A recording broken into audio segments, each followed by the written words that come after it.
Hello दोस्तों, मैं धनंजय गुप्ता आपका स्वागत करता हूं आज एक नई वीडियो में। आज के इस वीडियो में क्लास 12 केमिस्ट्री के विलियन चैप्टर से हम एक न्यूमेरिकल क्वेश्चन को डिस्कस करेंगे। आज के इस वीडियो में हम बात करेंगे आपके एनसीईआरटी बुक के अभ्यास प्रश्न से प्रश्न 1.32 को लेकर। तो चलिए सबसे पहले प्रश्न पढ़ते हैं और ये देखते हैं कि क्या इन्फॉर्मेशन दी गई है और उससे क्या निकालने को कहा गया है। तो यहाँ पे क्वेश्चन में दिया गया है कि CH3 CH2 CH Cl COOH ये एक पदार्थ है। इसके 10 ग्राम को 250 ग्राम जल में मिलाने से होने वाले हिमांक के अवनमन की गणना कीजिए। यदि Ka का मान 1.4 × 10⁻³ है और Kf का मान 1.86 केल्विन किलोग्राम प्रति मोल है। उम्मीद है क्वेश्चन आपको समझ में आया हो। क्वेश्चन में ये कहा गया है कि हमारे पास एक विलेय पदार्थ है जिसका ये फार्मूला है। यदि इसका आप नाम लिखें तो IUPAC नाम हो जाएगा 2-क्लोरोब्यूटेनोइक एसिड। इसको जल में घोल के हमने विलयन बनाया है और इसकी विलयन बनने से हिमांक में अवनमन देखा गया है। अवनमन कितना हुआ है यही आपको निकालना है और आपकी सुविधा के लिए ये डाटा आपको दिया गया है। तो चलिए अब क्वेश्चन को सॉल्व करते हैं। तो आप यदि क्वेश्चन को ध्यान से देखें तो यहाँ पे आपको पूछा गया है कि हिमांक का अवनमन क्या होगा, यही आपको बताना है। यानी हिमांक के अवनमन को निकालना है तो हम फार्मूला भी हिमांक के अवनमन वाला यूज करेंगे। तो इस क्वेश्चन में हम फार्मूला यूज करेंगे ΔTF = I × Kf × m। अब यहाँ पे I का प्रयोग हमने इसलिए किया क्योंकि जो विलेय पदार्थ है इसके लिए Ka यानी वियोजन स्थिरांक का मान दिया गया है, अर्थात यह पदार्थ जल में वियोजित हुआ है। और आप जानते हैं कि जब विलेय जल में वियोजित हो या संगुणित हो तो सही मान के लिए यानी अणुसंख्य गुणधर्म के सही मान के लिए आपको वान ट हाफ गुणक का यूज करना होता है। तो इसलिए यहाँ पर I के साथ हमने फार्मूला लिखा है ΔTF = I × Kf × m। अब यदि यहाँ पर देखें हमको निकालना क्या है तो ΔTF निकालना है। तो इसके लिए हमको I, Kf और m का मान होना चाहिए। तो हमारे पास Kf का मान तो सीधा क्वेश्चन से मिल जाएगा। अब m और I का मान यदि हम कहीं से प्राप्त कर लें तो फिर हम इन मानों को रख के कैलकुलेशन करके ΔTF का मान निकाल लेंगे। तो चलिए इस क्रम में पहले हम m यानी मोललता के मान को निकालते हैं। इसके लिए आपको पता होना चाहिए मोललता का फार्मूला। मोललता बराबर विलेय के मोलों की संख्या अपान विलायक का द्रव्यमान किलोग्राम में। तो यहाँ पर विलेय के मोलों की संख्या भी क्वेश्चन में नहीं दी गई है, तो विलेय के मोलों की संख्या को भी निकालना पड़ेगा। और आप जानते हैं विलेय के मोलों की संख्या को हम लिख सकते हैं विलेय के मोलों की संख्या बराबर विलेय का द्रव्यमान ग्राम में अपान विलेय का मोलर द्रव्यमान। और विलेय का द्रव्यमान ग्राम में यहाँ पे दिया है 10 ग्राम। देखिए आपके विलयन में एक तो ये अम्ल यूज किया गया और दूसरा जल यूज किया गया है। तो आप जानते हैं कि यह अम्ल जो होगा ये विलेय होगा और जल विलायक होगा, क्योंकि जल तो हमेशा विलायक का ही कार्य करता है। तो यहाँ पर विलेय का द्रव्यमान ग्राम में हमको 10 ग्राम दिया है, तो यहाँ पे हम 10 ग्राम रख सकते हैं। और विलेय का मॉलिक्यूलर फार्मूला दिया है, इससे हम इसका मोलर द्रव्यमान निकाल सकते हैं और निकालने पे हमको प्राप्त होता है 122.5। तो इस मान को यहाँ पर हमने रख लिया है। अब क्वेश्चन ये है कि मोलर द्रव्यमान निकालेंगे कैसे, तो थोड़ा सा मैं आपको हिंट करता हूँ। तो देखिए फार्मूला दिया गया है CH3 CH2 CH Cl COOH। इस फार्मूले के सभी कार्बन परमाणुओं को हमने एक साथ लिखा है तो C4, सभी हाइड्रोजन को एक साथ लिखा तो H7 और ClO2। ये फार्मूला बन गया 60 में। अब आप जानते हैं कार्बन परमाणु का मोलर द्रव्यमान होता है 12 और संख्या है 4, तो 12 × 4। हाइड्रोजन का मोलर द्रव्यमान 1 होता है, संख्या है 7, तो 1 × 7। और क्लोरीन का मोलर द्रव्यमान होता है 35.5 और एक संख्या है तो 1 से गुणा कर दिए। ऑक्सीजन का मोलर द्रव्यमान 16, तो इसमें 2 से गुणा कर दिए क्योंकि इसकी संख्या 2 थी। और जब इन सबको सॉल्व किया तो यहाँ से हमको मिल गया 48, यहाँ से मिल गया 7, यहाँ से 35.5, यहाँ से मिल गया 32 और इनको ऐड कर दिया तो 122.5 ग्राम पर मोल प्राप्त हो गया, जो कि विलेय का मोलर द्रव्यमान हो गया। तो इसी मान को यहाँ पर हमने यूज कर लिया है। अब यदि इसको हम सॉल्व करें, यानी कि इस फ्रैक्शन को हम सॉल्व करें, तो हमको विलेय के मोलों की संख्या प्राप्त हो जाती है और यहाँ से हमको प्राप्त होता है 0.0816 मोल, जो कि विलेय के मोलों की संख्या हो गई। तो इस प्रकार विलेय के मोलों की संख्या हमने प्राप्त कर ली। अब बात करेंगे विलायक के द्रव्यमान को लेकर। तो आपके इस विलयन का विलायक जल है और जल का द्रव्यमान ग्राम में यहाँ पर दिया गया है, यानी विलायक का द्रव्यमान आपको 250 ग्राम दिया गया है, लेकिन फार्मूले में आपको इसको किलोग्राम में रखना है।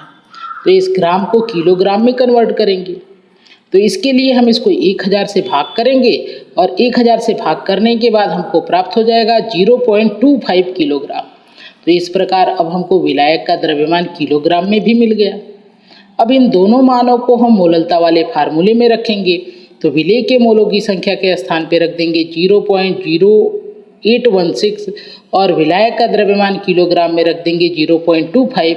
और जब इस भाग को करेंगे, इसको सॉल्व करेंगे, तो हमको मोललता का मान मिलेगा 0.3264 मोलल। तो इस प्रकार विलयन की मोललता हमको प्राप्त हो गई। हमको इस क्वेश्चन में जो फार्मूला यूज करना है वो है delta TF equal to I into KF into M। KF का मान क्वेश्चन में दिया गया था, M का मान निकाल लिए हैं। अब हमारे पास एक ऑप्शन ये है कि I का मान निकाल लें, उसके बाद कैलकुलेशन करें। तो चलिए अब I के मान यानी वन हाफ गुणक के मान को निकालने की कोशिश करते हैं। तो यहाँ पर कहा गया है कि जो आपका विलेय पदार्थ है ये विलयन में वियोजित होता है। ये हमने सेंस लगा लिया क्योंकि वियोजन स्थिरांक का मान दिया गया था। तो देखिए यदि इसका वियोजन होगा तो आप जानते हैं COOH जो होता है कार्बोक्सिलिक एसिड ग्रुप होता है और इसका हाइड्रोजन H+ बन के अलग हो जाएगा और बाकी जो हिस्सा बचेगा ये माइनस आयन के रूप में प्राप्त होगा। तो यहाँ से हमको आयन जो मिल रहे हैं CH3, CH2, CH, Cl, COO- और H+। और एक बात और भी आप ध्यान से देखें तो यहाँ पर 1 मोल जब इस अम्ल का ले रहे हैं तो 1 मोल ये ऋणायन और 1 मोल ये हाइड्रोजन आयन प्राप्त हो रहा है। ये इसकी स्टाइक्योमेट्री है, इसको भी आपको ध्यान रखना है। अब मान लो कि हमने प्रारंभ में इसके C मोल लिए थे, तो चलिए लिख देते हैं यहाँ पर इसके C मोल लिए थे। और क्योंकि एकदम स्टार्टिंग यानी इनिशियल कंसंट्रेशन है, अर्थात अभी ये जो वियोजन की क्रिया है ये प्रारंभ ही नहीं हुई है, तो ये आयन जो है अभी इनकी मात्राएं या इनके मोलों की संख्याएं 0 है। और यहाँ पर हमने मान लिया है T बराबर 0, यानी कि अभी कुछ भी समय नहीं दिया गया है, इसलिए अभी वियोजन शुरू नहीं हुआ है। कुछ समय बाद ये जो रिवर्सिबल प्रोसेस है जब साम्यावस्था में आ जाती है तो हम ये देखते हैं कि जो C अल्फा मात्रा है ये वियोजित हो चुकी है। तो अगर C अल्फा मोल इसके वियोजित हुए हैं तो यहाँ से C अल्फा मोल इस ऋणायन के बनेंगे और C अल्फा मोल हाइड्रोजन आयन के भी बनेंगे, क्योंकि अभी मैंने बताया कि 1 मोल से 1 ऋणायन और 1 धनायन बन रहा था।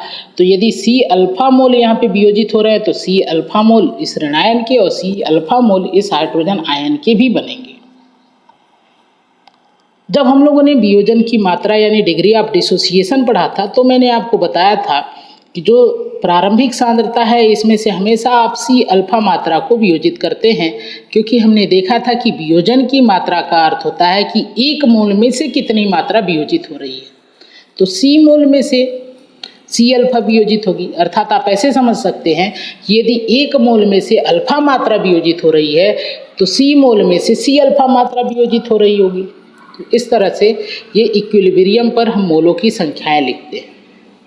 अब यदि इन मोलों की संख्याओं को हम आयतन से भाग दे दें तो ये सांद्रता में बदल जाएंगे, और हमारे क्वेश्चन में आयतन की चर्चा नहीं की गई है, तो ऐसे कंडीशन में हम आयतन को 1 लेकर चलते हैं। तो यदि यहाँ पर हम 1 से भाग भी करें तब भी ये C अल्फा ही प्राप्त होगा, ये C अल्फा प्राप्त होगा, और यहाँ पे अपन 1 लिखें तो C माइनस C अल्फा ही प्राप्त होगा। उम्मीद है बात आपको समझ में आ गई है। तो यहाँ से यदि Ka का हम व्यंजक लिखें तो हमको मिलेगा Ka बराबर उत्पादों की सांद्रताएं। तो यहाँ पर C अल्फा सांद्रता इसका है और C अल्फा सांद्रता इसका है, तो C अल्फा गुणे C अल्फा, और अपान हम लिखते हैं अभिक्रियक की सांद्रता, तो C माइनस C अल्फा। अब यदि ऊपर वालों का हम गुणा कर दें तो सी स्क्वायर अल्फा स्क्वायर प्राप्त होगा। नीचे से हम सी को कॉमन ले लें तो सी ब्रैकेट में मिल जाएगा 1 माइनस अल्फा। अब यहाँ पे आप देखिए नीचे भी सी है ऊपर भी सी है, ऊपर सी स्क्वायर है, तो इस एक सी से एक सी कैंसिल हो जाएगा तो के ए बराबर मिल जाएगा सी अल्फा स्क्वायर और नीचे बच जाएगा 1 माइनस अल्फा। अब यदि हम बात करें तो हमारे क्वेश्चन में के ए का मान दिया गया है 1.4 गुणे 10 का पावर ऋण 3, जो कि 1 की अपेक्षा बहुत कम है। तो यहाँ पे हमने लिखा है क्योंकि के ए का मान 1 से बहुत कम है अतः अल्फा का मान भी 1 से बहुत कम होगा और इसलिए हम 1 माइनस अल्फा को 1 लिख सकते हैं। यानी अल्फा इतना कम है कि 1 में से घटाने के बाद हमने देखा कि 1 के मान में कोई खास परिवर्तन देखने को नहीं मिला, नेग्लिजिबल चेंज हुआ, इसलिए 1 माइनस अल्फा को हमने 1 मान लिया। तो यदि इस इक्वेशन में 1 माइनस अल्फा को हम 1 रखते हैं तो हमको मिल जाएगा के ए बराबर सी अल्फा स्क्वायर अपान 1, और आप जानते हैं अपान 1 लिखने की ज़रूरत नहीं है। तो हमको मिल गया के ए बराबर सी अल्फा स्क्वायर। अब यदि यहाँ पर हम अल्फा स्क्वायर का मान निकालना चाहें तो इसको हम क्रॉस मल्टीप्लाई कर देंगे तो हमको मिल जाएगा के ए अपान सी। यहाँ पे अल्फा का मान यदि निकालना हो तो यहाँ पर हम लिख देंगे अंडर रूट के ए अपान सी। अब के ए का मान हमको क्वेश्चन में दिया गया था वियोजन स्थिरांक का मान, तो इसके मान को रख देते हैं 1.4 गुणे 10 का घात ऋण 3 और सी यहाँ पे है सांद्रता, ठीक है, यानी कि प्रारंभिक सांद्रता। तो प्रारंभिक सांद्रता के स्थान पे हम मोललता के मान को रख सकते हैं क्योंकि मोललता मीन्स भी विलयन की सांद्रता ही होती है। तो यहाँ पर हमने सांद्रता के स्थान पे मोललता का यूज कर लिया है और मोललता का मान अभी हमने निकाला था तो हमको मिला था 0.3264। तो इस तरह से हमने इस मान को रख लिया है।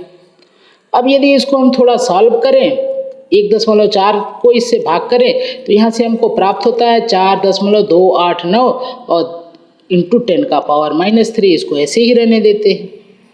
अब यदि यहाँ पर हम चाहें तो 10 के पावर -3 को नीचे ले जाएं तो ये नीचे जाकर 10 का पावर 3 अर्थात 1000 बन जाएगा। अब यदि इसका हम स्क्वायर रूट करें तो हमको प्राप्त हो जाएगा, यदि इसको हम सॉल्व करें तो यहाँ से हमको प्राप्त होगा 0.004289 और यदि इसका स्क्वायर रूट हम कर दें तो हमको अल्फा बराबर मिल जाता है 0.065। तो वियोजन की मात्रा इस प्रकार हमको प्राप्त हो गई। अल्फा को हम वियोजन की मात्रा कहते हैं, डिग्री ऑफ डिसोसिएशन कहते हैं। तो इस प्रकार वियोजन की मात्रा हमको प्राप्त हो चुकी है। अब हम वियोजन की मात्रा और आई के बीच संबंध का एक फार्मूला जानते हैं कि आई बराबर होता है 1 + n-1 इंटू अल्फा। यहाँ पे n क्या होता है कि 1 मोल अभिक्रियक के वियोजन से कितने आयन उत्पन्न हो रहे हैं। तो 1 मोल के वियोजन के बाद 2 मोल आयन बन रहे, 1 मोल इस ऋणायन का और 1 मोल हाइड्रोजन आयन का। तो n का मान यहाँ पर 2 हो जाएगा। तो I बराबर हम लिख सकते हैं 1 + n के स्थान पे 2 रख दिए -1 और अल्फा का मान अभी हमने निकाला था तो इस मान को रख दिया। अब यदि इस ब्रैकेट को सॉल्व करें तो ये हो जाएगा 1 और फिर 1 का इसमें गुणा कर दें तो यहाँ से हमको मिल जाएगा I बराबर ये वाला 1 और प्लस ये ब्रैकेट को सॉल्व कर दिए तो 1 मिल गया और इंटू 0.065 जो कि अल्फा का मान है। अब यदि इसमें इसका गुणा करके और इसको हम सॉल्व करें तो I बराबर 1.065 प्राप्त होगा। आप जानते हैं I का कोई मात्रक नहीं होता है। तो इस तरह हमको I का मान भी मिल गया। हमारा फार्मूला था delta TF = I × KF × M। अब I का मान भी निकाल चुके हैं, KF का मान क्वेश्चन में दिया गया था, M का मान भी आप निकाल चुके हैं। तो अब इन तीनों मानों को यहाँ पे रख देते हैं। देखें I का मान रख दिया 1.065 और KF का मान 1.86, M का मान हमने निकाला था 0.3264। अब इन तीनों का आपस में हम गुणा कर दें तो यहाँ से डेल्टा TF बराबर हमको प्राप्त होता है 0.65 केल्विन। अब ये मान केल्विन में इसलिए मिला क्योंकि हमारे पास जो KF का मान था ये हमको केल्विन में दिया गया था। इसका मात्रक आपको याद है कि इसका मात्रक दिया गया था केल्विन किलोग्राम प्रति मोल। तो क्योंकि KF का मान केल्विन में दिया गया था तो यहाँ पे जो हिमांक का अवनमन मिलेगा ये भी आपको केल्विन में मिलेगा। तो ये आपका आंसर हो गया। तो दोस्तों ये था आज का क्वेश्चन। उम्मीद है कि आपको ये क्वेश्चन समझ में आया है। वीडियो पसंद आई हो तो वीडियो को लाइक करें, अपने दोस्तों के साथ शेयर करें, हमारे चैनल को सब्सक्राइब करके बेल आइकन प्रेस कर लें। वीडियो से संबंधित अपने विचार को कमेंट बॉक्स में लिखें।